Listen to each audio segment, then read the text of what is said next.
everybody. It's 4:59. Let everybody get logged on here.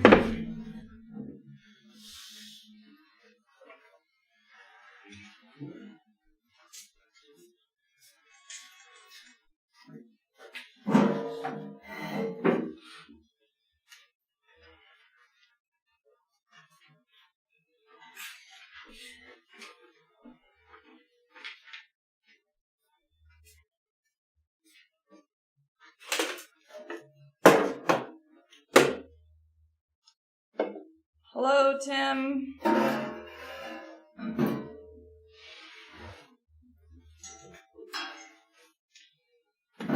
Alright, it is 5 o'clock, so we will get started.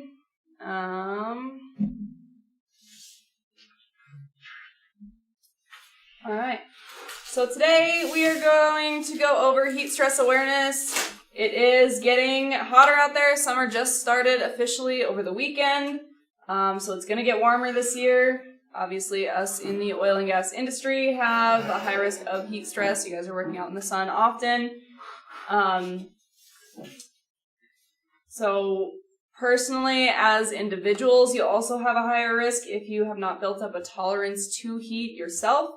If you've had a previous heat illness, if you've already had one, you're more susceptible to getting it at lower heat levels, or any other outstanding personal health conditions that you might have. So there are two major heat-related illnesses. We have a heat stroke and heat exhaustion. These are our two main ones. Heat stroke is the most serious. It's when your body cannot control its own temperature, is not able to cool down on its own. When you have a heat stroke, your body's temperature can reach 106 degrees or more within just 15 minutes. I'm going to move this so I can see you guys. So that's a huge jump in a matter of a short amount of time. It requires immediate medical attention and can result in death or permanent disability if you do have one. Signs for this include that high body temperature, confusion, fainting, convulsions, and red, hot, or dry skin. Can somebody tell me why dry skin would be a concern in this case? It means you're not sweating. Yes, it means you're not sweating. Sweat is your body's reaction to cool yourself down. Sweat comes out, evaporates, and that evaporation is what cools your body down. So if you have no sweat, your body's not cooling down. Heat exhaustion is the body's response to a loss of water and salt from sweating. Signs of this obviously include excessive sweating, headaches, nausea, dizziness, weakness, irritability, and thirst. A couple other heat-related illnesses include heat cramps and heat rash. Heat cramps are basically a less severe case of heat exhaustion, being from a loss of fluids, where the bodies can't properly, or the muscles can't properly function. Heat rash is when that sweat doesn't evaporate from the skin, so then you're just wet and get a rash from it. Other risks of working in heat, sweaty palms. Make sure you've got a good grip on whatever you're coming in contact with. Gripping, you're not dropping things, you're not sliding, you're bracing yourself, anything like that. Make sure you're testing surfaces if you're not wearing gloves to prevent burns on your hands from hot surfaces or steam. And dehydration, so that lack of fluid can also cause dizziness, so be aware of that while you're out as well. Preventing heat stress. Heat stress is completely preventable. You should be using engineering controls and safe work practices to protect you guys. An example of an engineering control might include, for example, those of you in the shop, we have air conditioning, air ventilation to keep that air moving, keep it from getting stagnant and hot.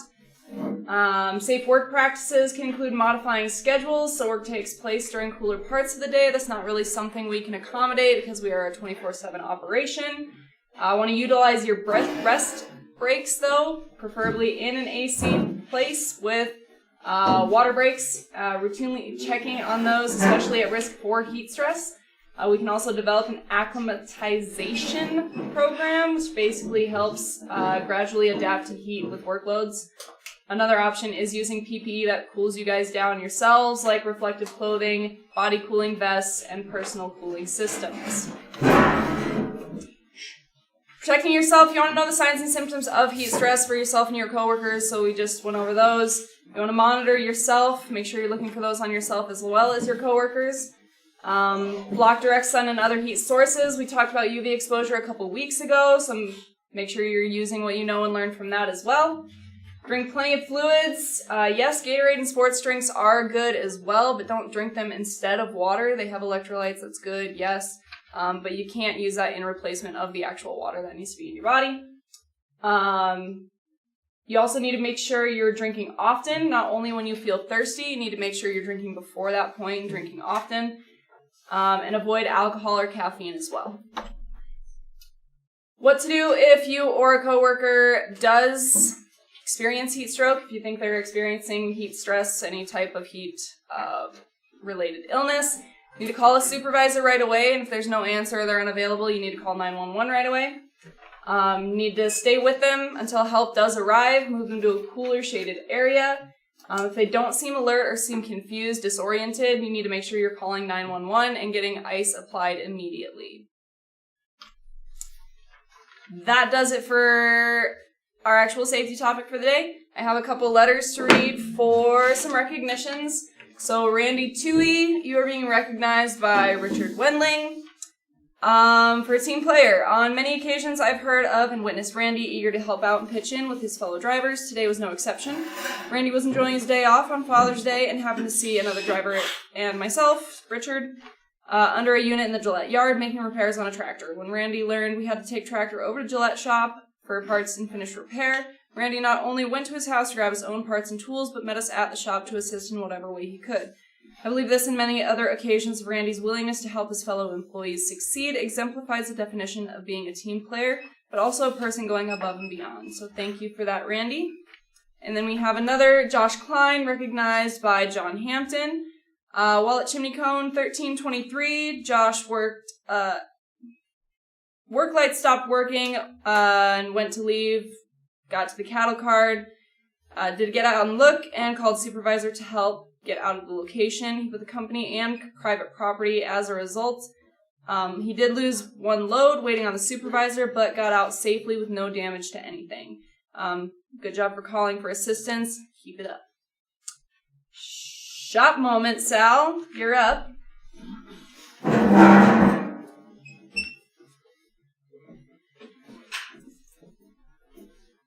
kind of modified them a little bit. Your notes are going to be on the right side.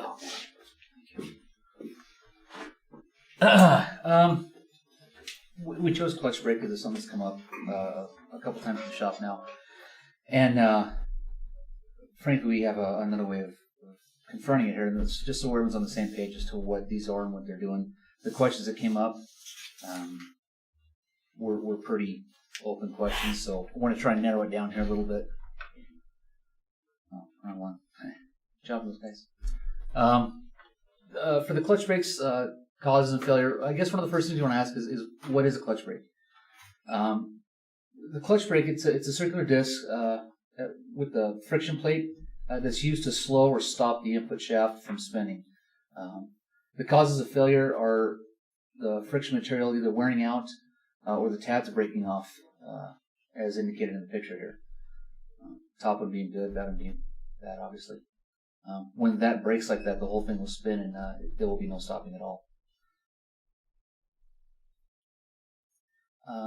As far as resolution education, the most common cause for the clutch brake failure is depressing the clutch brake pedal all the way down to the floor when shifting while the truck is still moving. When this occurs, you're forcing the clutch brake to try and stall the engine and slow or stop the truck. It only takes one time to do this, and it'll damage or destroy the clutch brake. As far as the clutch brake, how long should they last? Approximately 60,000 miles. And that's when they're used correctly. So now we all know that, and knowing is half the battle. Alrighty, that's all I had. Thanks, guys. So what do you recommend instead of pushing it all the way to the floor? Generally, in any clutch, you don't. Only when you're taking off from a stop position, you have to use the clutch all the way down. And again, that's just to get it in gear. Most guys notice when you have it down all the way, it still won't initiate. You won't go into gear. You have to let up a little bit, and then it pops in. That little bit you let up, that's as far as it needs to go once you're in motion. It's that little extra when it goes down to the floor when the clutch brake is engaged. Anything above that will let you shift the gears fine. So while you're moving, just remember when you're moving and you push it all over the floor, you're trying to shut down everything from spinning, and that little clutch brake won't hold that. Do it one time and it'll mess it up, and then from then on it's just a matter of time before it goes out. 60,000 miles being the average. There's been a few here we've seen maybe 20,000.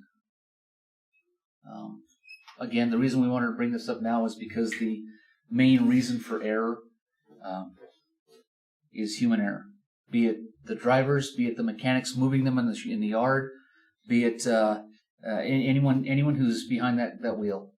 It's a person thing, not a driver thing, not a mechanic thing, a person thing. Hasn't Steve replaced some transmissions in less than a week? The clutch brake's already out. Mm-hmm. The problem without the clutch brake is when you try to engage the gearing without the clutch brake, you're talking about gearing and everything still in motion. If you push hard enough, it'll go.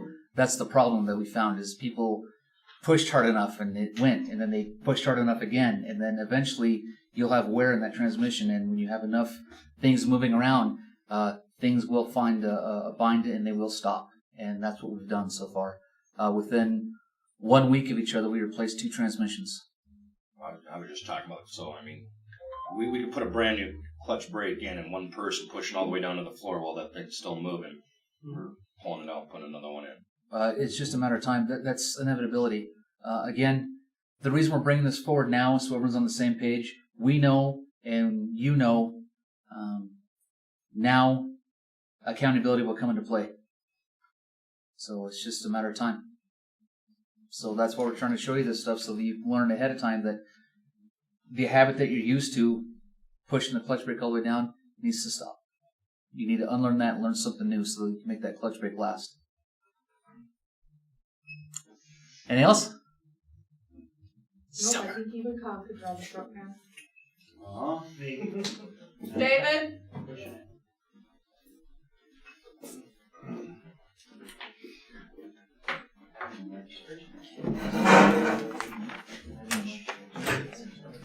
You're up.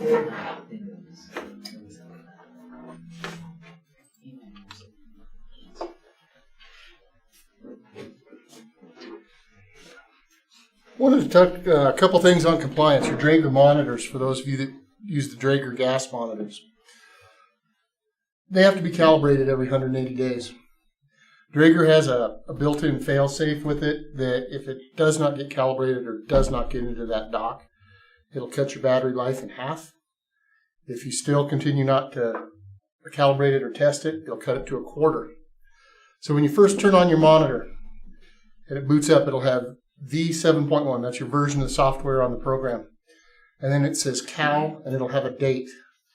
And a countdown date. It'll start at 180 and count down. If it says 0, that means it has not been in the dock for over 6 months. You got to get them in the dock. If you have those, it should be just the Gillette guys now and Casper. You got to go to one of those physical stations, Gillette shop or in the driver's room here, and recalibrate them. If you don't know how to calibrate them, call me. I'll walk you through it. It's real simple. It's just like bump testing it. It takes like 3 minutes. But if it's not holding a charge, it's because it has not been in that dock. That's why we want them in there at least once every couple weeks. Because it bump tests it. If there's new versions of software or updates, it downloads it. Because those are hooked to the internet. Geofence zones. Wanted to talk about that a little bit. Most of the drivers around Casper, those guys in Cheyenne, you know your geofenced areas. But if you're a Cheyenne driver coming to Casper, check with the supervisors, check with the other drivers before you just get in hauling butt up and down the roads. Know what the geofenced areas are. It'll save you a lot of heartache on speed alerts. And if you're in Casper and you end up going somewhere else, double check with the guys or check with us before you go so you know what the geofenced areas are. Because there are some that, the good majority of the ones we have right now are landowner and producer imposed geofence areas, like impact field, 25. Even though there's speed limit signs, they'll say 30 out there. That's what they want. Moore Road, there's a lot of stuff on Moore Road. So double check before you just get in and start driving, if you're not familiar with the area at all.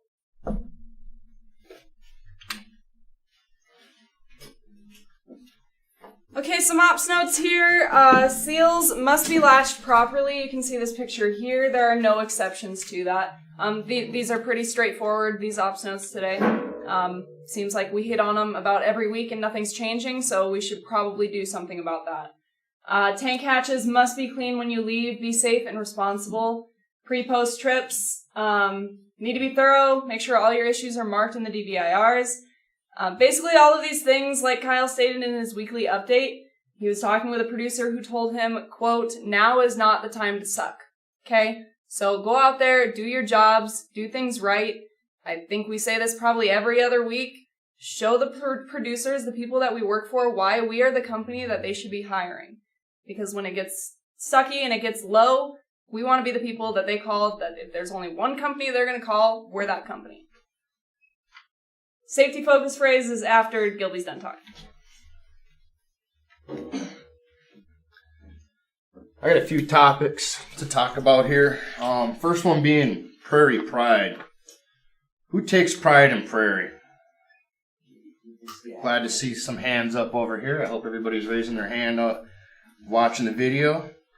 This recent discovery of graffiti has caused a lot of commotion against management and employees. I'm sure the employees that saw this graffiti out there probably just laughed and went along with their day, doing their job duties. But we had one employee out there that reported it back to us, this lack of professionalism. This happened out at the Pronghorn Lac. This particular driver had been out there earlier in the month. And there's always been a few doodles and stuff out there.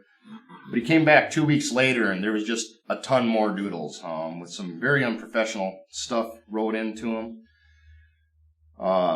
He saw this, lack of regard to the property and reported it to us. That guy has pride in Prairie, as many of you guys do.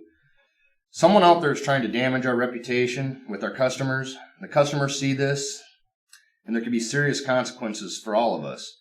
If you're miserable here, then leave. There's several other companies out there that maybe better suit your needs.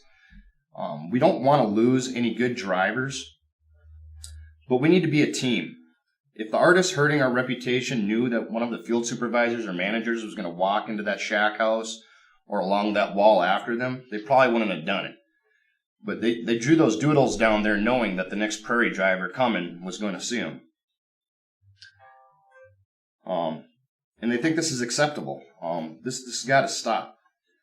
That original message that Alan sent out to everybody was asking for someone to come forward or through teamwork bring us an answer. The manager of this delivery point has asked us who did it, what we're going to do about those individuals, and how we're going to proactively prevent this from continuing in the future. Pronghorn takes about 1/5 of our Sinclair volume, so that's quite a bit that we're delivering in there. What if we just let this go and do nothing? Just continue doodling. They might say something again. What if Pronghorn decides Prairie's not going to deliver there? What do you think happens to us then? Do you think Sinclair will just find us an alternative place to deliver?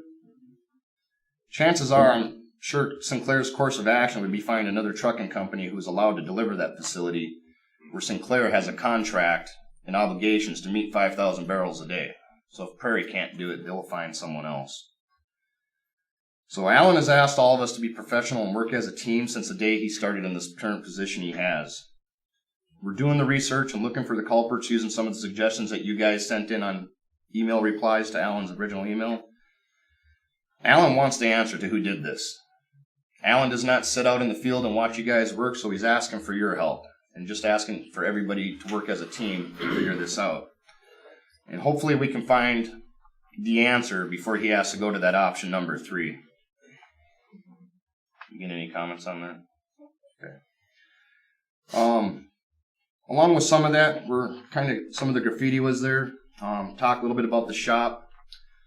Some of you need to change your thinking. We hear frustration with the shop, but the shop's actually your friend. The shop isn't the one out there breaking the trucks. None of our mechanics are going out there and breaking these trucks. They're trying to fix them. We recently let 2 drivers go that damaged equipment long term that impacted the other drivers. The shop is working hard to get equipment up. We can't justify buying new equipment at this time. Our our volumes and revenues just aren't there to replace this equipment. And quite frankly, these trucks aren't that old. I know they got some high miles on them, but I've had oil-filled trucks with over 1 million not even have an engine rebuild on it yet, and now we got a ton of trucks needing engine rebuilds that are less than $400,000. Other major components like the drop axles, breaking hanger mounts and everything, a lot of that can be prevented just by making sure they're up in the air when you back up. But this is also not the shop's fault that we can't buy this equipment. We are a team, we need to act like it. The shop is on your side and doing all they can to get equipment working. Revenue is down, so we've had to make some cuts to the cost. Most of those cuts have been made in the shop, especially with the amount of mechanics we have on duty. Many of you are frustrated with the shop when you should be grateful and support them. This is just business common sense. The graffiti artist said, give us our 13% and bigger bonuses. Does someone out there honestly believe we can do that in our current economy? We would be out of business in a week, so we all need to work as a team. No? Supplemental. I know we had the PPE. Kyle's mentioned out there a lot of the supplementals we weren't covering during we had the guaranteed paycheck. I've worked at several different jobs driving truck, commission-based like yourselves, or I was paid by the mile. Outside of working for Prairie, and I've had a lot of jobs before here, I've never worked for a company that paid for breakdowns or waiting outside demerge wait time, except for when I was paid hourly. I've had breakdowns where I was on the road and did not work for 3 days. I didn't get reimbursed for any of my time out there. Companies paid for my hotel. I've worked on my own truck so I could continue to work with no reimbursement. Just if my truck's running, I get to make money. I've had to travel several hours against my DOT time clock without getting reimbursed for miles or the time I put into it. I've had to travel with my own personal vehicle several hundred miles a month just to get where my truck was located, so I'd be able to be home daily. It'd be similar to us driving out to Douglas daily or Gillette to Wright, stuff like that. The only revenue that Prairie makes is when that truck's hauling a load.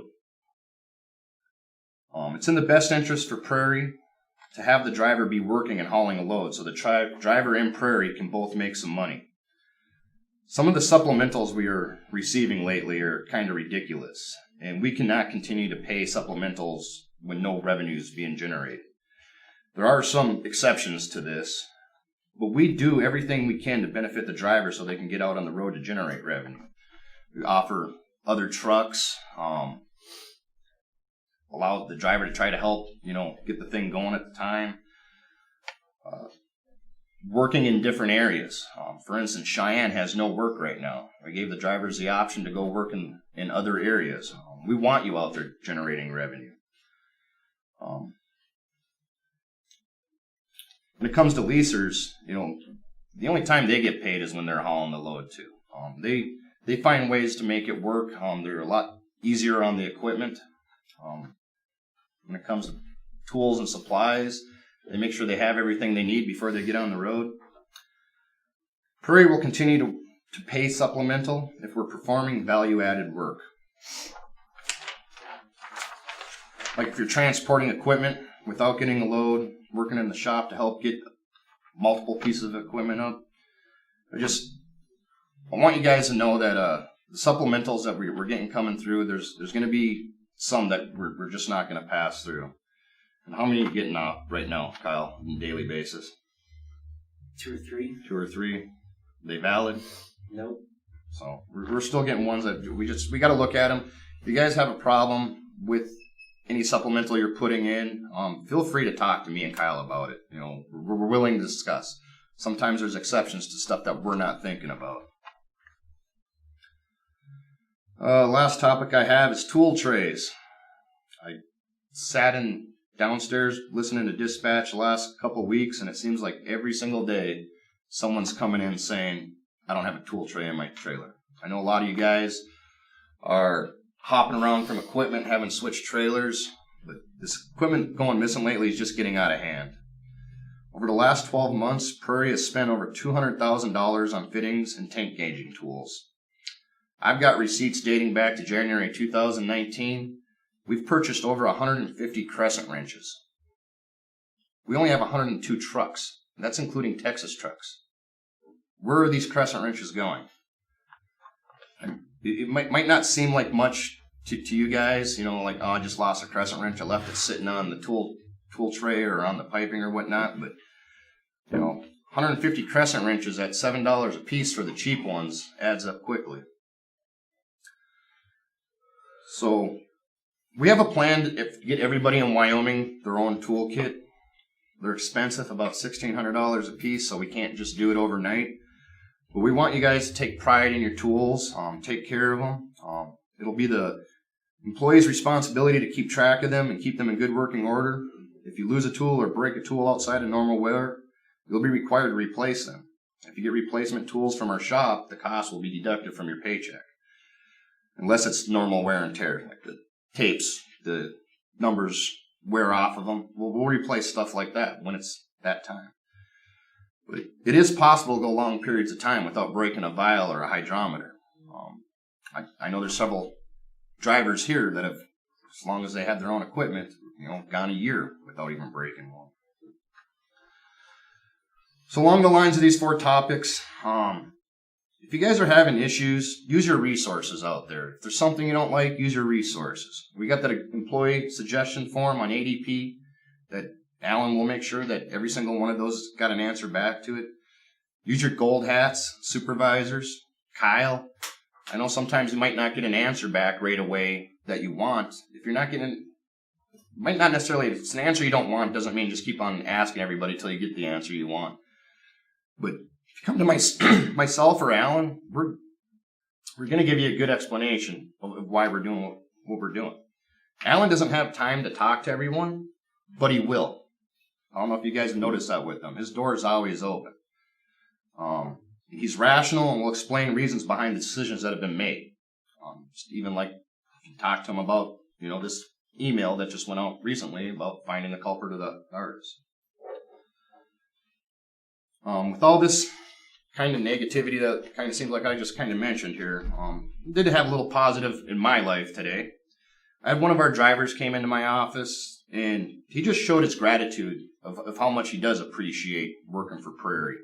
Even through this negativity, he talked about some of that and, why that hurts the morale of other people. I mean, if our customers are looking at us and they just, Prairie must be a miserable place to work at. If everybody's saying this stuff about Prairie. I don't think it is. Neither does this driver. He's grateful to be here.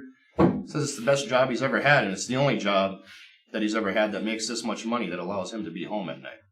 And I know there's several more of you that probably feel the same way. So I appreciate when you bring that up. I just want to say, I think Prairie has a lot more good drivers, good employees than bad. And you talk about morale. Every time something happens where there's spills, not spills happening, a lot of these people are receiving this message broadly. And so I don't want any of them to feel like that they themselves are the ones that aren't doing this. I think like I said, there are a lot of great guys here. And I hope that all this repeating itself is not wearing them down.